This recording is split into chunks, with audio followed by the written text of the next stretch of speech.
안녕하세요. 전자식 손경희 선생님입니다. 오늘 이제 그 2024년 6월 22일 날 봤던 이제 지방직 시험의 정보보호론 기출문제를 한번 해설을 해볼 거고요. 문제는 뭐 그런 것 같아요. 일단은 구성이 이제 뒤에 있는데요. 이 기술적인 요소들이 문제가 나온 게 좀 간단하게 나온 게 많아요. 뭐 단답형 형태로 나온 게 많고 어렵게 뭐 꼬아서 낸 게 거의 없기 때문에 문제를 전체적으로 쭉 풀다 보면 이제 그 관리적인 부분의 문제라든지 인증제, 법률 쪽 문제가 상당히 많게끔 느껴지는 시험이었어요, 사실은. 그래서 일단 기존의 그 시험들처럼 이것 좀 기술적인 내용들이 막 이렇게 꼬아서 나와서 그걸 막 우리가 해결하고 이런 문제는 거의 없었다. 있긴 있었죠. 있긴 있었는데 거의 없었다라고 문제 생각하시면 되고, 물론 이제 컴퓨터 1번보다는 좀 더 어려웠다라고 생각하시면 돼요. 이 같은 6월 22일 날 봤던 지방시 시험에서 컴퓨터 일반 시험이 물론 어려운 문제도 있었지만 워낙에 대체도 좀 쉽게 나왔기 때문에 그에 비해서는 이제 정보보론이 조금 더 난이도가 높았다라고 이제 생각하시면 될 것 같아요. 그래서 문제를 한번 이제 살펴볼게요. 1번에 보시면 사용자 A가 사용자 B에게 보내는 메시지 M과 M의 해시 값을 A와 B가 공유하는 비밀키로 암호화하고 이를 이제 메시지 함께 보냄으로써 보장하는 것. 결국 이제 그 메시지를 보내고, 그러니까 메시지를 그냥 해시값 보내면서 나중에 그 메시지를 해시를 이용해서 M들을 만들어 비교할 거 아니에요. 무결성을 보장시키기 위해서 하는 거죠. 그래서 뭐 정답은 1번 뭐 간단히 찾을 수 있고요. 그래서 뭐 해설은 간단히 써놨어요. 무결성 같은 보안 서비스를 제공하기 위한 대표적인 보안 기술은 이제 해시죠. 해시. 암식 해시를 그대로 써놓은 거다라고 생각하시면 되고. 근데 이런 것들은 그런 것 같아요. 우리가 그 바로 앞에서 이제 컴퓨터 일반 또 기출문제 한번 풀어봤잖아요. 그것보다는 거기서 이제 진짜 막 그 문제 딱 보자마자 뭐 다른 걸 생각할 필요도 없이 그냥 정답을 찾을 수 있는 문제가 많았었는데 이런 걸 읽다 보면 좀 기니까 좀 약간 헷갈릴 수는 있잖아요. 뭐 어려운 건 아니지만 그런 거는 조금 이제 차이점이 있었다라고 보시면 되고 1번 정답 1번으로 보시면 되고요.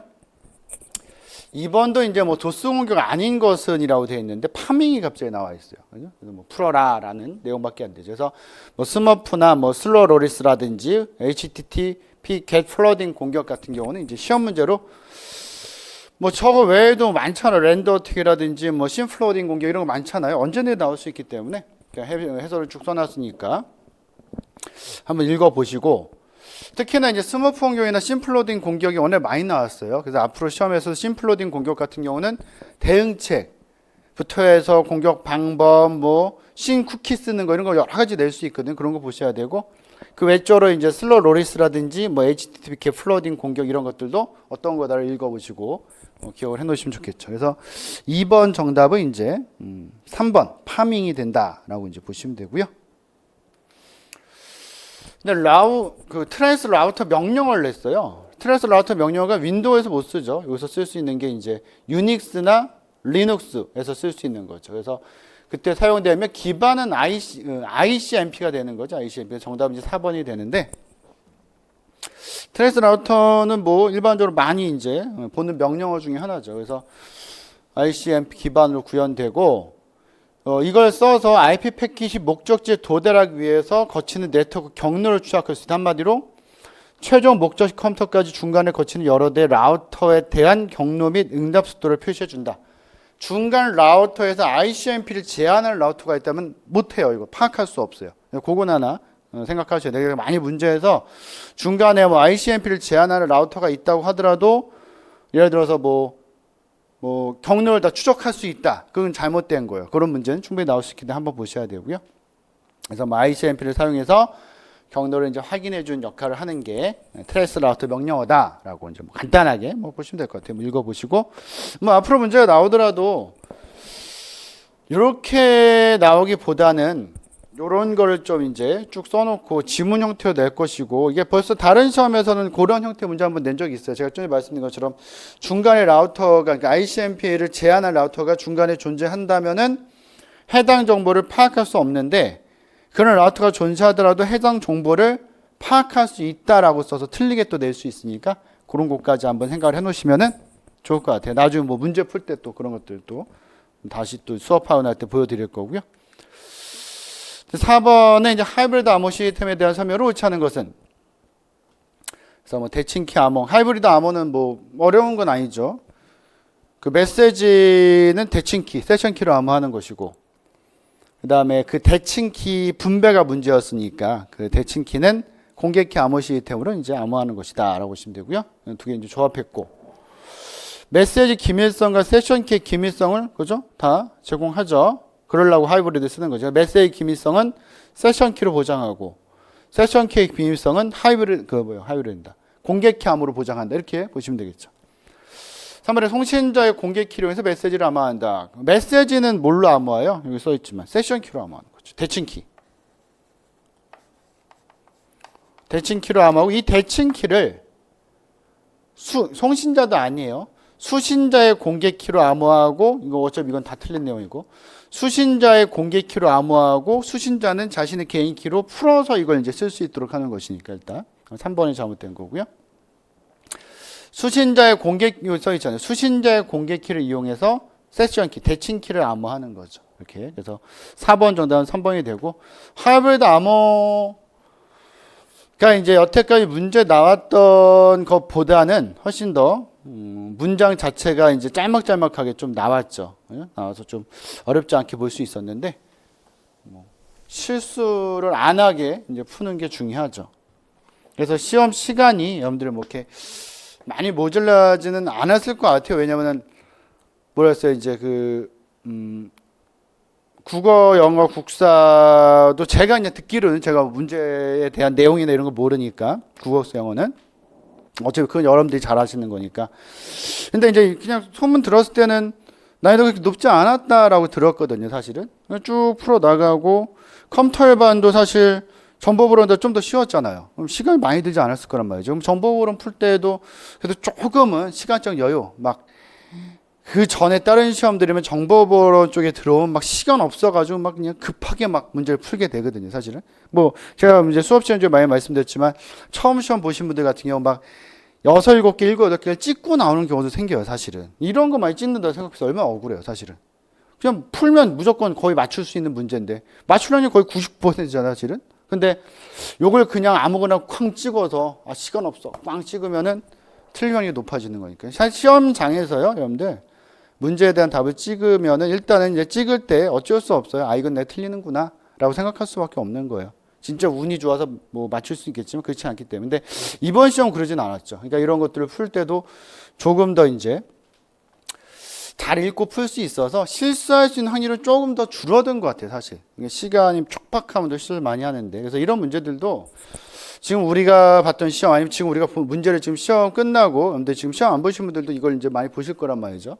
보니까 이런 문제 나왔어, 쉬운데라고 생각할 수 있는데, 이런 문제도 시간이 촉박한 상태에서 지금 정보보로 문제 이제 4번 풀고 있는데 10분 남았어, 예를 들어 시험장에서. 정신 하나도 없어요, 진짜. 그러니까 얼굴이 아니라 머릿속이 하얘지는 기분이 들어요, 진짜.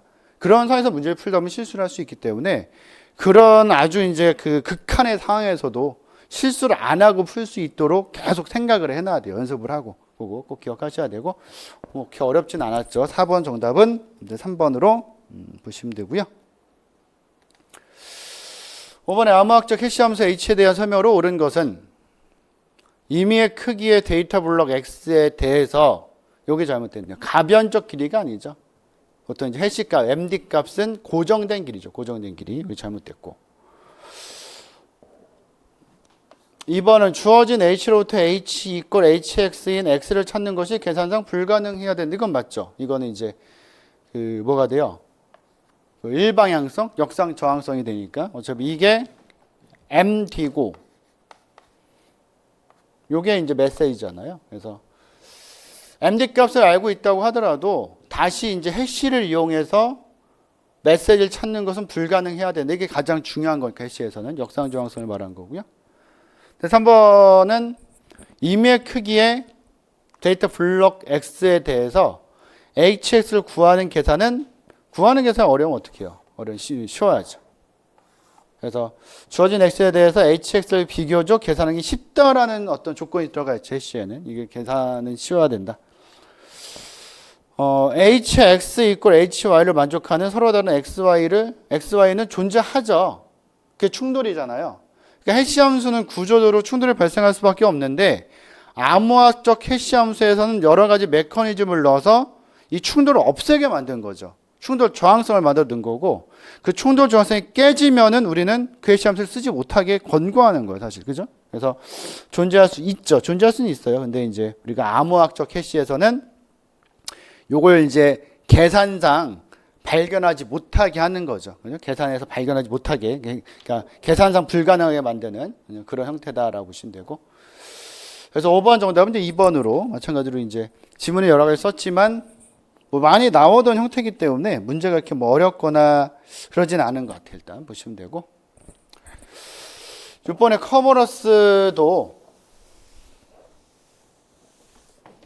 네트워크를 이용한 인증 프로토콜이고, 세션키 분배한 데 쓰죠. 세션키 이용해서 데이터 기밀성 물론 제공할 수 있고, 버전 5에서 비표 써요. 사용하지 않기 때문에 잘못된 거고, 재생 공격에도 취약하지 않아요. 그래서 4번이 잘못된 거죠. 비표는 버전 4도 써요.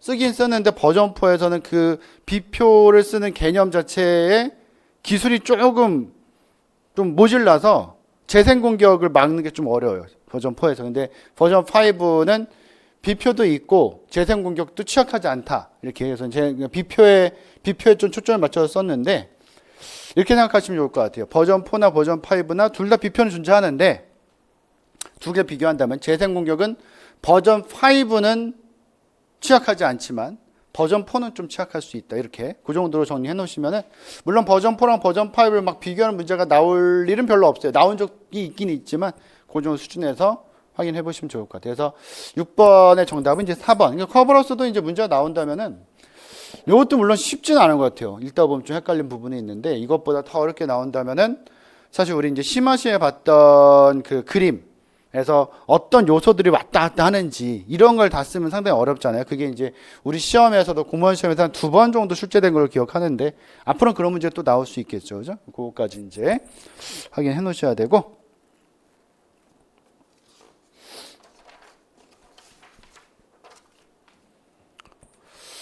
7번 문제도 이제 보통은 그 스텔스 스캔을 많이 내잖아요. 스텔스 스캔을 주로 많이 내는데,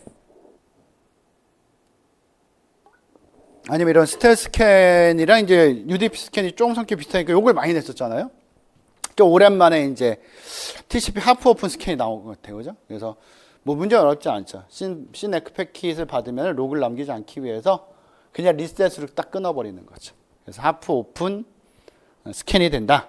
그래서 정답은 1번. 뭐 여러분들 바로 정답을 찾을 수 있는 거. 그래서 뭐 과정 한번 써놨으니까 한번 여러분들 읽어보시면 될 거고, 7번 정답은 여러분들 1번으로 보셔야 되고, 8번의 패스워드를 저장할 때 솔트를 사용하면서 얻을 수 있는 장점이 아닌 것은, 그래서 뭐 패스워드를 시스템 내에서 같은 패스를 쓰는 사용자가 복수로 존재하는 것을 발견하지 못하게 한다든지, 사전 공격 어렵게 하고, 사용자가 같은 패스워드를 여러 시스템에 중복해서 사용해도 그 사실 모르게 하는 거죠. 다 뒤에다 뭔가 붙일 거니까.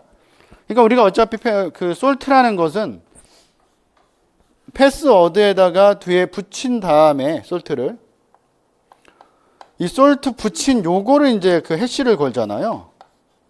요걸 해시를 걸어서 이게 이제 암호화된 패스워드가 되는 거죠, 이게. 그래서 요게 이제 저장되는 거잖아요. 결국은. 그럼 나중에 이제 실제 그 사용자가 아이디 패스를 집어넣었다. 그럼 요걸 확인하기 위해서는 뭘 해야 돼요? 사용자가 집어넣은 패스워드에다 솔트를 붙여야 될 거 아니에요, 이거를. 근데 이 솔트를 저장할 때 암호화된 상태로 저장해야 돼. 이걸 어떻게 붙일 거예요, 이거를?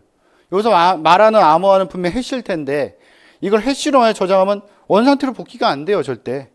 암호화된 상태로 저장 안 해요, 일단은. 인증 처리 시간에 단축과도 관련이 없죠, 이거. 솔트는. 이런 장점 때문에 쓰는 건데, 이런 장점. 그래서 결과적으로 이제 사용자가 이제 그 로그인할 때 아이디 패스워드 넣으면은 이 사람 그 솔트, 그러니까 이 솔트 암호화돼서 저장되지 않은 솔트 갖고 붙인 다음에 요거 해시 해가지고 나온 값이 요거랑 일치하는지 확인하는 거잖아요. 일치하면은 인증이 되는 거고. 아니면 이제 그 로그인이 안 되겠죠, 당연히. 그 과정이기 때문에 아예 그냥 틀리게 써놓은 거죠. 그래서 8번 정답은 여러분들 4번으로 보시면 되고요.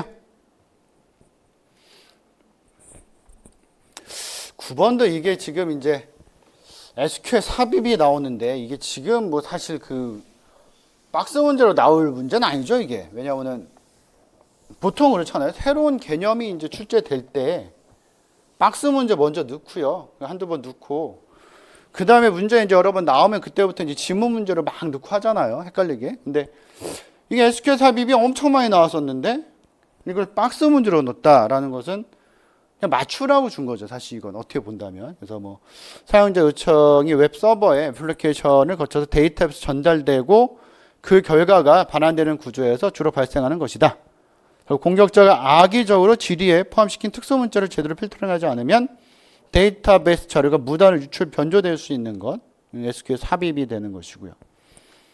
또 그 외에도 이제 뭐 버퍼 오버플로우라든지 뭐 XSS, CSRF 다 중요한 애들이에요. 언제든지 다 단일 문제로 나올 수 있는 부분이고, 이런 부분도 그래요. SQL 삽입 문제가 이번 시험은 쉽게 나왔지만 앞으로 시험은 어떻게 될지 몰라요. 왜냐면 지금 여러분들 수업 듣는 분들이 이제 솔직히 6월 22일 시험 때문에 보시는 분보다는 이제 그 이후에 이후 시험 그 다음 시험이나 이걸 준비하기 위해서 이걸 보시는 분들이 많다는 거죠. 그래서 이런 것들은 이제 문제를 한번 확인하셨을 때 요 이제 그 여러분들 문제집이나 이걸 보면은 SQL 삽입이라든지 버퍼 플로우 뭐 크로스 스크립팅이라든지 크로스 리퀘스트 포저리 같은 애들의 문제가 여러 형태 있잖아요. 기출 문제. 그걸 한번 다 확인해 봐야 돼요, 사실은. 요것만 보고 그냥 넘어가서 아, 내가 안다 이렇게 생각하면 안 되지. 이건 쉽게 나온 거기 때문에 그런 정도로 해서 일단 이제 간단하게 이제 설명을 제가 이제 써놓긴 했는데 요거 그냥 한번 간단히 읽어보시는 거고 지금 여러분들이 뭐 다른 시험들을 준비하신다 그 전에 이제 이걸 한번 보는 거다라고 생각된다면은 다 중요한 개념이니까 문제나 기본서 내용 찾아가면서 한 번씩 다 확인해 봐야 돼요. 서브노트에 적을 거 있으면 더 많이 적어 놓으셔야 되고 중요한 부분이다. 다 중요하죠. 이건 언제든지 나올 수 있는 부분들이기 때문에 잘 봐놓으셔야 된다라고 보시면 되고요. 네, 10번 개인정보보호법 시행령이 나왔죠. 민감정보에 해당하지 않는 것은 단 공공기관이 관련 규정에 따라 해당 정보를 처리한 경우는 제외한다. 유전 정보라든지 범죄 경력 해당되는 정보. 3번쯤 이상이요. 개인의 신체적, 생리적, 행동적 특징에 관한 정보로서 특정 개인을 알아보지 못한다면 별로 상관이 없지 않을까요? 못하던 일정한 기술의 수단을 통해 생성한 정보다. 이상하죠. 인종이나 민족에 대한 관련 정보는 당연히 들어갈 것이. 그렇게 생각해보면 3번이 좀 이상하구나. 물론 이걸 이제 보신 분들이야 풀 수 있겠지만 이걸 딱 봐서 외워서 푸신 분은 없으니까요. 그 개념적으로 문제 풀어야 되는데 이게 이제 그 시행령 18조에 민감정보 범위라고 되어 있고요. 유전정보, 범죄 경력자에 대한 해당 정보. 이거 1, 2, 3, 4 그대로 썼잖아요, 지금. 그죠? 근데 뭐라고 되어 있어요, 지금? 특정 개인을 알아볼 목적으로 알아봐야 이게 뭐 민감정보가 되는 거죠. 알아보지도 못한 정보인데 뭐가 필요해요, 그게?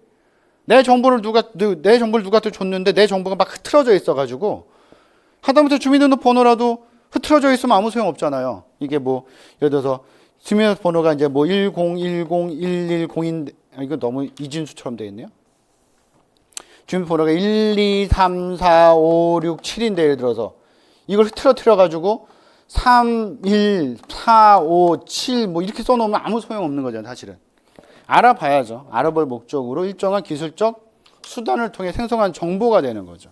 그래서 그걸 살짝 바꾸는 거예요, 지금. 앞에서. 알아보지 못하도록 일정한. 근데 요거는 사실 그런 것 같아요. 이게 살짝 바꿔놔도 그냥 단어 하나 살짝 바꿔가지고 진짜 막 틀려라라고 바꾸는 문제도 있지만 이건 그건 아닌 것 같아요. 그냥 내용적으로 딱 보고서 내가 진짜 그 개인정보 보호 시행령 28조의 민감정보에 해당되는 내용을 한 번도 안 봤어도 이 문제만 보고도 찾아낼 수 있는 그 정도의 내공이 있어야 되지 않을까라는 생각을 해요. 물론 이제 어렵죠. 시험장에서는 이제 지금 생각하는 것처럼 잘 생각이 안 돼요.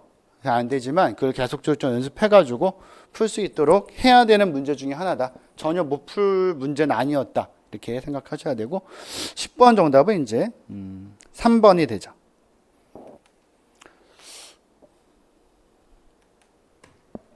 네, 11번. DNS 스푸핑 공격에 대한 설명으로 옳지 않은 것은 DNS 스푸핑을 이제 막는 것 중에 하나가 이제 DNS SEC였죠. DNS Security Extension 그래서 이제 보안을 확장한 거. 요거 이제 제가 모의고사 때도 한 두세 번 정도 풀어본 것 같아요. 요게 나올 거라 좀 생각을 했었는데 요게 주축이 되진 않았어요. 뭐 그냥 스푸핑에 대한 거를 그냥 냈죠. 그래서 위조된 DNS 응답을 위조된 걸 못 보내게 하는 거죠, 얘는.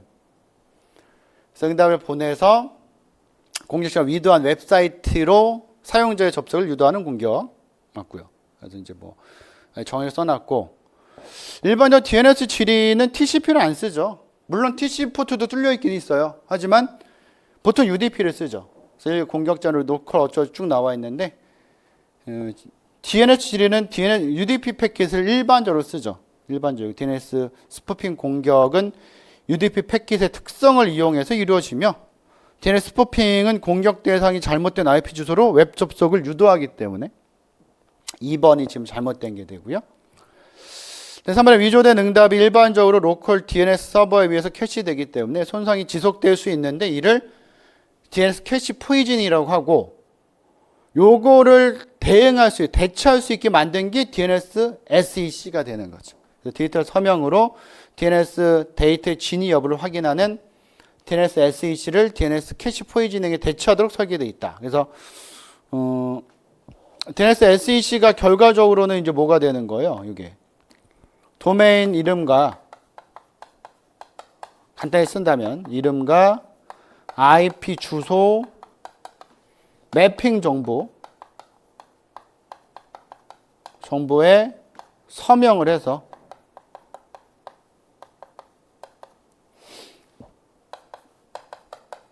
변조되지 뭐라고 써야 돼? 않았음을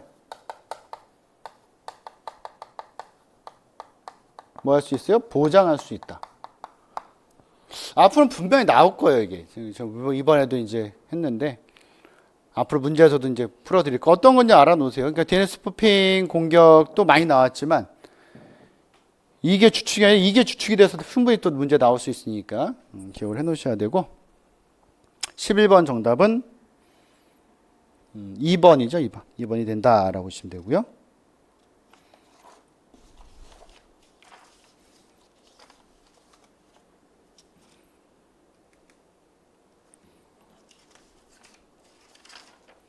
(12번도) 그냥 하트블리드를 그냥 낸 거죠. 하트블리드.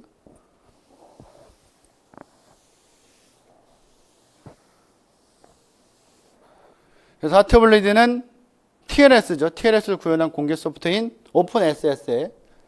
SSL 여기 나와 있잖아요. 어차피. 심각한 보안 취약점으로 수신한 요청 메시지의 실제 길이를 확인하지 않는 거죠. 길이. 그래서 이게 TLS 길이니까 3번이 된다. 거기 이제 기인한다. 그래서 하트블리드는 사실 이렇게 단독적으로 딱 나올 만큼 중요한 애는 아니고요. 사실은. 이제 어떤 다른 요소들과 좀 같이 이제 설명 나와서 옳지 않은 거 찾고 이렇게 나올 만한 문제의 어떤 많이 등장을 하는데, 거의 이제 뭐 어떻게 보면 처음으로 이제 단독적 문제가 나왔고요. 요거 이제 위에 있는 거 그대로고. TLS 있고 여기 있죠. 하트블리드는 오픈 SSL에서 이제 TLS 연결을 설정할 때 전송되는 하트비트 메시지를 이용해서 메모리에 저장된 데이터를 유출할 수 있는 취약점입니다. 그래서 하트블리드 취약점을 악용할 경우에는 공격자가 서버 메모리에 직접 접근할 수 있는 굉장히 좀 치명적인 공격이다. 그래서 하트블리드 심장에서 이제 뭐 피가 난다 이런 식으로 표현한 거죠. 그죠? 하트비트 때문에 이제 이런 이름을 지은 거예요, 사실은. 하트블리드가 어떤 거다라는 거 하나 이제 봐놓으시면은 앞으로 문제에서도 이제 많이 도움이 될 거고요.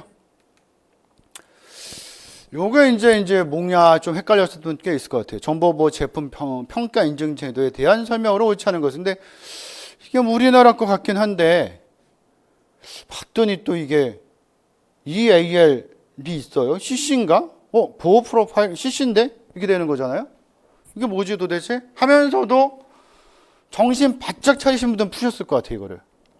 이게 처음 봤다고 하더라도. 왜냐면 뭐가 있냐면은, 일단 이게 있어요. 다 제껴놓고 요거만 보면은 최고의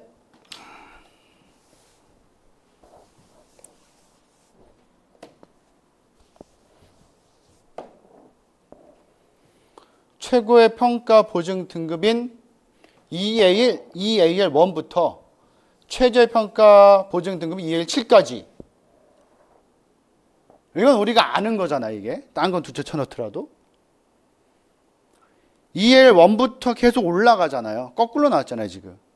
최고가 7이고 최저가 1이잖아, 이게. 그래서 CC는 요거고, T6은 뭐였어요? D 등급부터 A1 등급까지 이렇게 쭉 가잖아요. D, C1, C2, B1, B2, B3, A 이렇게 가잖아요. 그거잖아요. 요거 보면 요거 맞출 수 있는 거죠. 옳지 않은 거니까. 근데 이제 이게 어떤 건지를 한번 봐놓을 필요는 있기 때문에 뒤에다 요걸 써놨어요. 그래서 요거 이제 먼저 써놓은 거고요. 최고의 그 평가 보증 등급이 EAL 7이고 최저가 EAL1이다. 근데 정보보호 제품 평가 인증 제도가 우리나라에서 이제 하고 있는 거예요. 정확히 말씀드리면 예전에 하던 그 K 시리즈예요. K 등급 제도. 그걸 말하는 거고요. 그래서 정보보호 제품에 대한 국제적인 신뢰성을 확보하기 위해서 시행을 하고 있는 거다. 정책기관이 과기정통부고, 요게 좀 특이해요, 이거. 평가기관에 키사가 들어가요. 보통 키사가 인증기관 많이 하잖아요. 근데 키사가 평가기관에 들어가고, 인증기관에 이제 그, 정확히 말한다면은, IT 보안 인증 사무국인데, 요거만 써놓은 거죠. 국가보안기술연구소. 이걸 써놓은 거거든요. 근데 이걸 꼭 외울 필요 있는 건 아니지만, 요게 좀 특이한 모습이기 때문에, 이게 뭐 또 시험에 나온다면은 좀 시간이 더 지나서 나올 수 있겠지만 인증기관은 인터넷진흥원이다. 그러면 되게 헷갈려요. 여러분들 아마 이거 문제 딱 풀 때도 제가 이제 그렇게 말씀하셨던 분 얘기 들었는데 이거 모르겠어가지고 이게 딱 지는 50% 이거 어떻게 알아 이거를. 그래서 딱 봤더니 인증기관이 국가보안기술연구소라고 돼 있어서 보통 인증기관은 키사인데? 라고 생각을 하면서 3, 4번을 읽으니까 이게 눈에 안 들어왔다고 하더라고요. 전혀. 틀린 거죠. 눈에 안 들어오니까. 근데 만약에 이게 눈에 안 들어왔으면은 이걸 아예 우리가 생각하지 않고 봤다면 이게 보였을 거예요. 이렇게 틀렸었던 분 한 번 봤거든요. 이게 계속 머릿속에서 인증기관은 보통 한국인터넷진흥원 이렇게 생각을 해가지고 얘는 이제 그런 문제로 또 나올 가능성도 있다고 생각이 돼요, 일단은. 그래서 아예 이거 문제를 내면서 앞으로 시험에서 인증기관은 한국인터넷진흥원이다. 그럼 오히려 그 문장이 틀린 거니까 사실 여기서는 보셔야 되고. 그래서 지금 3번이 잘못된 거고요. 그래서 나머지 내용들이 다 지금 이제 CC랑 관련된 내용들이 이렇게 나오는 이유가 한국 정보보호 제품평가 인증제도가 1999년에 K 시리즈죠. K 등급 제도로 들어가요. K 등급 제도도 K1부터 K7까지 있었거든요. 그러다가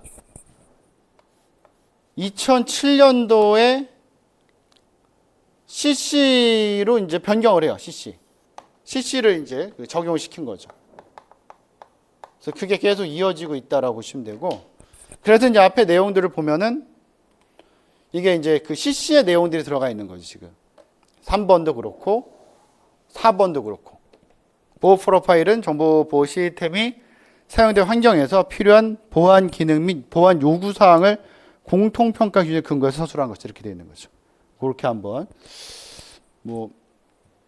굉장히 많이 나올 내용은 아니지만 이렇게 한번 보셔야 되고, 나중에 이제 수업에서는 이런 것도 이제 좀 더 제가 많이 나올 건 아니니까 교재 이걸 너무 많잖아요. 이런 게 너무 많아가지고 이런 거 프린트물로 좀 보고서 한 번 정도 확인할 수 있게 해드릴 거니까요. 일단 이렇게 있다라는 거 한번 봐놓으시면 좋을 것 같고, 13번의 정답은 3번이 되죠. 여기 잘못 나온 거. 최고랑 최저가 잘못 나왔다라고 보시면 되고요.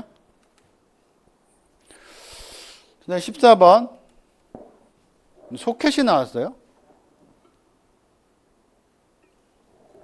소켓은 이제 프로세스 간 통신을 가능하게 하는 뭐예요, 이게? 실제 이제 추상적인 개념이죠. 사실 추상적인 개념. 이거 써있네요. 추상한 거. 소켓은 통신의 한 종점을 추상한 것으로 통신 상대를 식별하기 위한 것이다. TCP 연결을 위한 소켓 정의에 사용되는 것. 그래서 TCP 연결을 위해 소켓 정의에 쓰는 것은 이제 IP 주소하고 당연히 포트 필요하겠죠. 2번이 되는데. 그래서 IP 주소 포트 번호가 되고, 그래서 소켓을 다시 좀 써놨어요. 네트워크 통신에서 프로세스 간의 통신을 가능하게 하는, 정확히 쓴다면은 추상적인 개념으로 TCP/IP 프로토콜 스택에서 사용되고, TCP 연결을 위해서는 각각의 네트워크 인터페이스는 IP 주소와 포트 번호를 할당받는다. 그래서 TCP 연결을 위한 소켓은 IP 주소와 포트 번호를 함께 사용해서 특정 호스트의 특정 프로세스 연결을 할 수 있다. 그렇게 되겠죠. 그래서 14번에서는 2번이 이제 정답이 된다라고 보시면 되고요.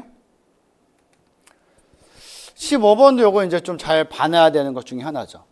동형 암호화라든지 다양성 암호화, 순서 버전 암호화, 형태 버전 암호화. 예전에도 한번 출제된 적은 있어요. 근데 뭐 사실 찾는 게 그렇게 어렵진 않은 것 같아요. 이게 가명 정보 처리 가이드라인 2024 2월 버전에 암호화에 들어있는 게 총 6가지거든요. 그중에 4가지가 나온 거고, 2가지 여러분들이 아는 거예요. 2가지는 양방향 향 암호화와 일방향 암호화, 해시죠. 요건 어차피 설명 보면 금방 알 수 있는 거고.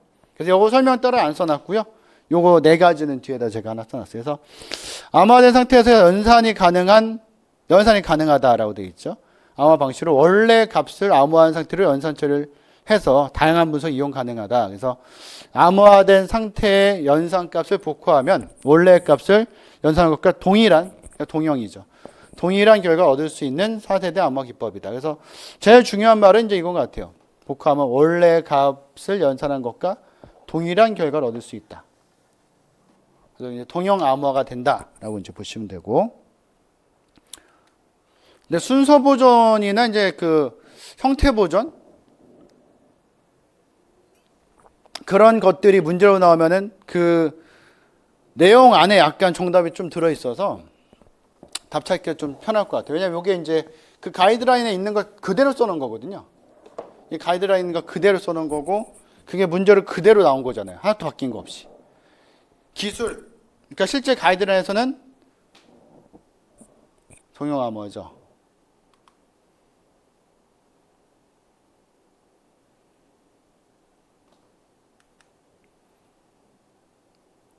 이용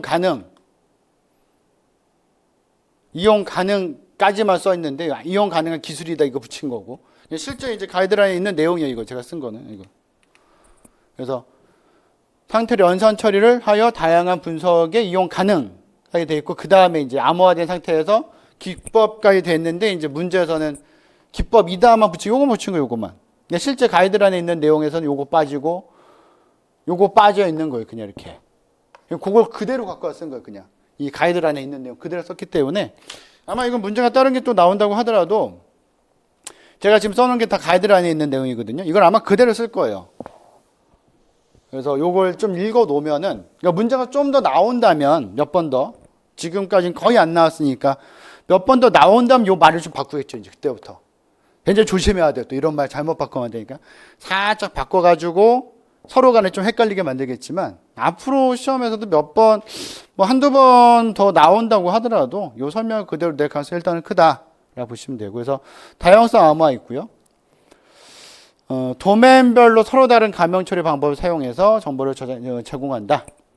그래서 정보 제공 시 서로 다른 방식의 암호화된 가명 처리를 적용함으로써 도메인별로 다른 가명종을 갖게 되는 거예요. 여러 가지 형태를 띠게 되는 것이고, 순서 보존은 원본 정보의 순서와 암호값의 순서가 동일하게 유지된다. 이것만 알아도 볼 수 있죠. 그래서 암호화된 상태에서도 원본 정보의 순서가 유지되어서 값들 간의 크기에 대한 비교 분석이 이제 필요한 경우에 안전한 분석이 가능하게끔 하는 게 이제 순서 보존 암호화고요. 그래서 이 설명이 그대로 나온다면은 지금처럼 한 번만 이렇게 좀 읽어봐도 좀 정독을 해도 충분히 여러분들 문제를 풀 수 있는 형태가 돼요. 형태 보존인데 이제 원본 정보 형태와 암호화된 값의 형태가 동일하게 유지된다. 이건 뭐 이 내용만 봐도 금방 볼 수 있잖아요, 사실은. 그래서 이런 내용들로 들어가 있기 때문에 이게 이제 가이드라인 그대로 있는 내용이니까 그걸 한번 여러분들이 좀 확인을 해 놓으셔야 되고 15번의 정답은 이제 1번으로 동형 암호화가 되죠. 그걸로 이제 보시면 되고요. 16번은 개인정보보호법에서 규정하고 있는 사항이 아닌 것은 이게 개인정보법 자꾸 이제 우리가 많이 보면은 풀기 어렵지 않잖아요. 많이 봤던 거잖아요, 다. 요건 처음 보는데? 그러잖아요? 충분히 풀 수 있는 문제고요. 이건 뭐 다 외우고 있지 않더라도 엄청 많이 봤잖아요. 이거 15조도 많이 보고. 25조 같은 경우 영상정보 처리 기기 내용에서 본 거고. 30조도 많이 봤던 거고. 근데 이제 지금 보기 2번 같은 건 이제 위치 정보 보호 및 이용 등에 관한 법률 20조예요. 이 법률이 따로 있어요. 위치 정보 사업자의 개인 위치 정보 제공이기 때문에 전혀 엉뚱한 게 나온 거죠. 이런 것들은 사실은 뭔가 다 암기하고서 문제를 푼다기보다는 내가 개인정보보호법을 얼마나 좀 많이 봤나 그 전에 그걸로 풀 수 있는 문제예요, 사실. 그죠? 그래서 시험에 나왔던 대부분 다 시험에 나왔던 것들 이런 걸 내기 때문에 시험에 많이 나왔던 조항들은 제가 계속 말씀드린 시험 전까지 계속 읽어봐야 돼요. 문제에 나왔던 것도 계속 봐야 돼요. 16번 정답은 2번 되죠, 2번.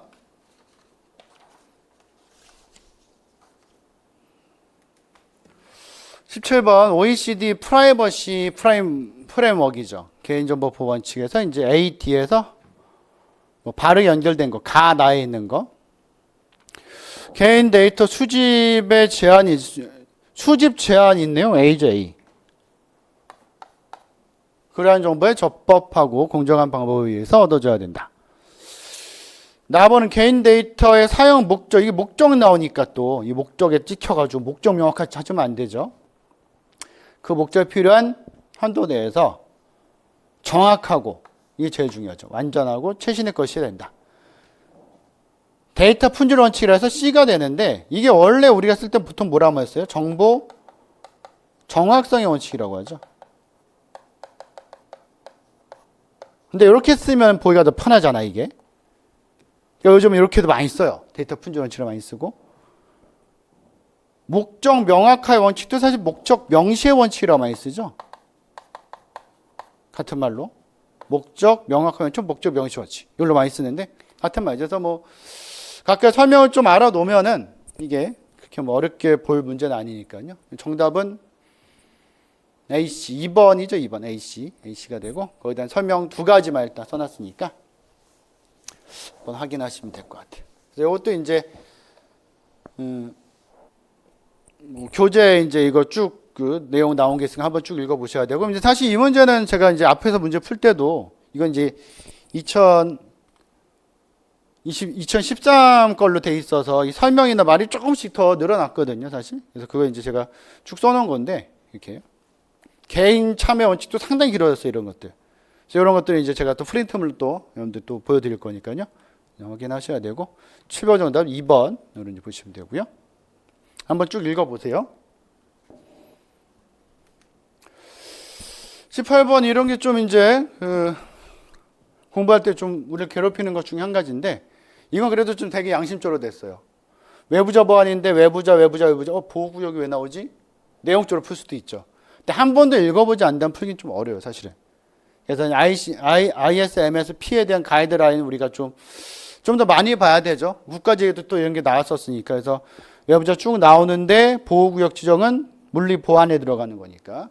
그래서 뭐 한 번만 읽어봐도 풀 수 있는데 한 번도 보지 않는다면은 이게 혹시나 이제 함정이 아닌가.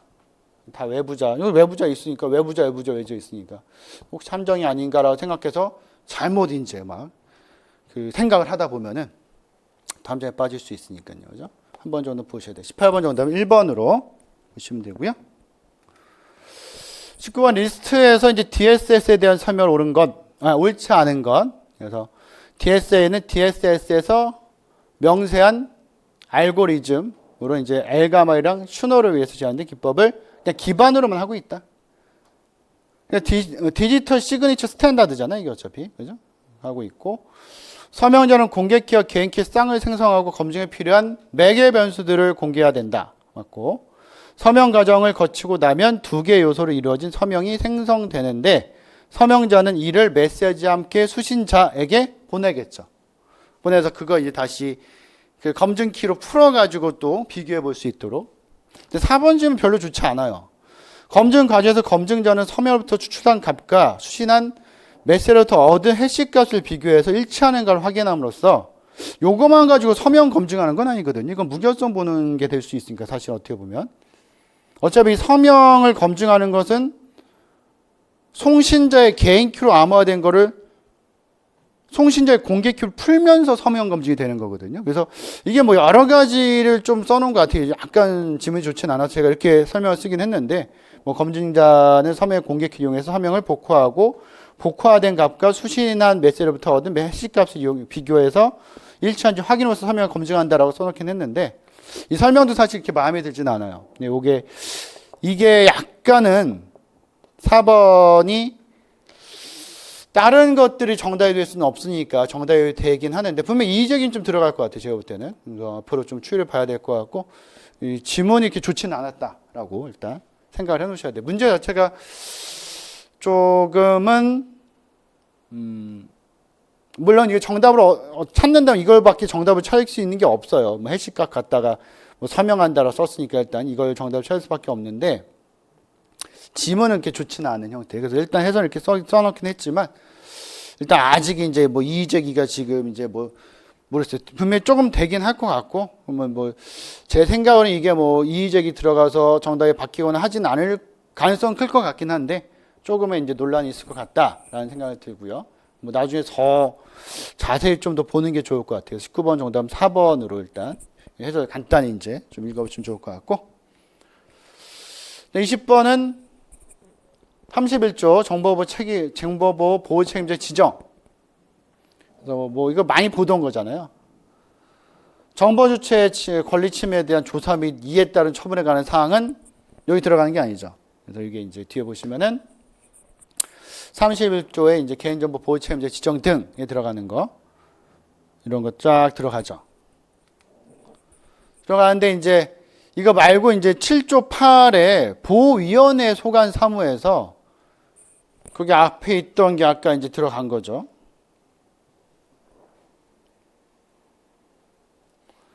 여기 있죠. 정보 주체의 권리 침해에 대한 조사 및 이에 따른 처분에 관한 사항, 여기 들어가 있는 거죠. 여기 이제 실제 이제 보호 책임자의 이제 그 어떤 업무에 해당되는 게 아니기 때문에 정답이 이제 4번이 되는 거죠. 4번. 그래서 그 해설에다가 이제 31조하고 7조에 8까지 넣어놨으니까요. 그거 한번 확인해 보시면 좋을 것 같고. 그래서 문제는 지금 쭉 살펴봤지만 일단은 컴퓨터 일반보다는 확실히 조금 더 어렵긴 했어요. 시험 볼 때. 분명 어렵긴 했을 것이고요. 근데 이제 문제가 좀 그렇죠. 지금 올해 2024년 그 지방직 문제도 그 하 수준의 문제가 상당히 난이도 하인 문제가 상당히 많았잖아요, 사실은. 그죠? 그래서 그런 문제가 나온 아주 중요한 개념들이 많이 있었거든요. 근데 그런 중요한 개념들을 그 정도까지만 앞으로 학습해서 공부하면 안 된다. 이건 꼭 여러분들이 갖고 가셔야 돼요. 그래서 그런 중요한 거, 제가 이제 설명드려서 중요하다라고 말씀드렸던 어떤 용어들이나 이런 개념들은 더 많이 봐야죠. 그래서 기출로 나왔던 것들이나 이런 걸 더 확장해서 살펴보셔야 되고, 이번에 이제 컴퓨터 일반이나 정보보호에서 봤던 그런 문제 수준까지만 공부해야지 이건 절대 안 된다는 거 꼭 기억하셔야 되고요. 그래서 일단 오늘 이제 정보보호론 해설 강의 여기까지 하고요. 저는 이제 기본 이론 수업 이제 7월부터 또 진행할 거니까 그때 또 기본 이론 수업에서 여러분들 또 다시 만나 뵐 거니까요. 오늘 여기까지 보고 전 나중에 또 다시 또 만나 뵐게요. 예, 수고하셨습니다.